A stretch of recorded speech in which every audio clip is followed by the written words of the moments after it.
Hola, hola, muy buenas noches a todos. El día de hoy oficialmente aperturamos nuestra sección llamada Hola, soy Jessie, ¿quieres jugar conmigo? Donde voy a estar leyendo una historia, ya sea paranormal o una historia sobre acerca de alguna leyenda familiar. Y el día de hoy voy a estar leyendo una historia que nos mandó una de nuestras seguidoras.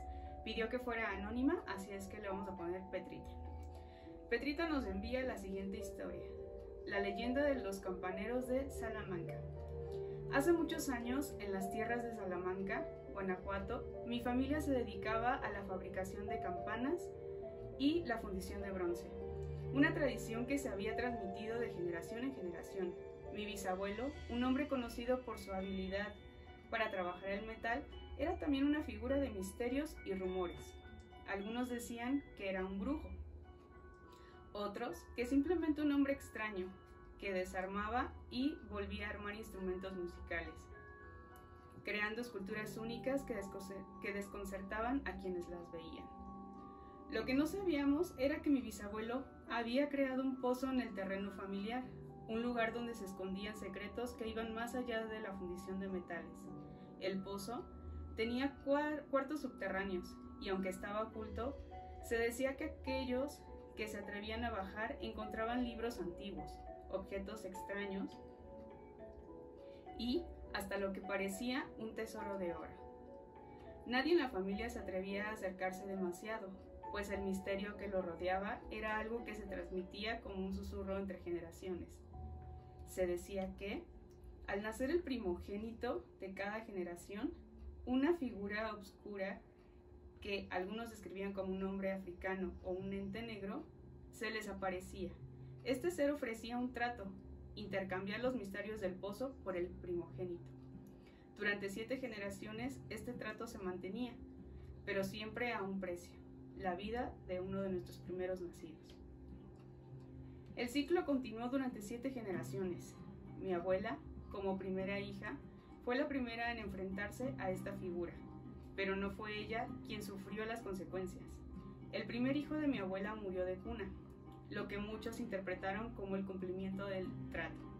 A partir de ahí, cada primogénito de la familia vivió bajo la sombra de este pacto ancestral. Sin embargo, cuando nacieron los hijos del octavo hijo, como yo y mis hermanos, parecía que el ciclo había llegado a su fin.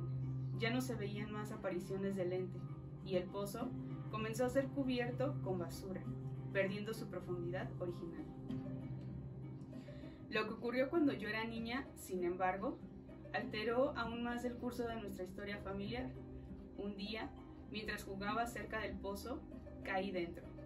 Aunque ya no era tan profundo como antes, el pozo seguía siendo un lugar difícil de salir para una niña como yo. Mientras luchaba por encontrar una salida, apareció un hombre vestido con un traje militar, similar a uno de mis primos. Me dio instrucciones claras para que pudiera salir y me indicó que regresara con mis padres. No me tocó, pero su presencia fue reconfortante, y su mirada, aunque distante, parecía contener una urgencia que no entendía en ese momento.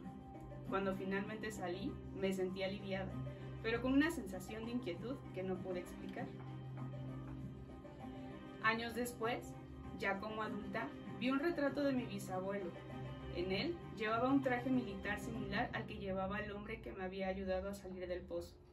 El hombre que vi en el pozo no era mi primo, como inicialmente había pensado, sino alguien más. Al principio no le di demasiada importancia, hasta que me di cuenta de que ese hombre tenía una conexión más profunda con la familia de lo que imaginaba. El pozo, el trato con el ente oscuro y ahora esta figura que me había ayudado parecían estar entrelazados con los secretos de mi bisabuelo, que mi bisabuela había dejado atrás y que aún, de alguna manera, estaban presentes en mi vida, aunque yo no entendiera lo que significaba. Ahora, mirando atrás, me doy cuenta de que el ciclo de mi familia nunca se rompió realmente.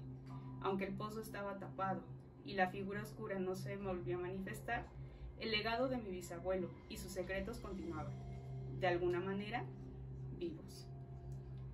Quizás lo que había ocurrido en esa época le permitió a la familia vivir sin la intervención directa de ese ente, pero la historia seguía siendo parte de nosotros, conectándonos con algo mucho más grande que la simple fundición de campanas y bronce. La leyenda de los campaneros de Salamanca, con sus oscuros pactos y figuras misteriosas, sigue viva en los ecos de nuestra familia, esperando ser comprendida, no solo por quienes vivieron sus secretos, sino por las generaciones futuras. Pues muchísimas gracias a Petrita, o no me acuerdo cómo la habíamos puesto a la seguidora, por mandarnos tu historia. La verdad es que fue bastante interesante, una historia llena de secretos familiares y en lo personal me gustó mucho. Muchísimas gracias por haberla compartido en este espacio con nosotros. Y a todas mis criaturas del Señor, no se olviden de enviar su historia al siguiente correo que va a aparecer en la parte de abajo. Y igual, como esta, la estaremos leyendo los días sábados por la noche. Les deseo una excelente y tétrica noche el día de hoy y que Satán me los bendiga.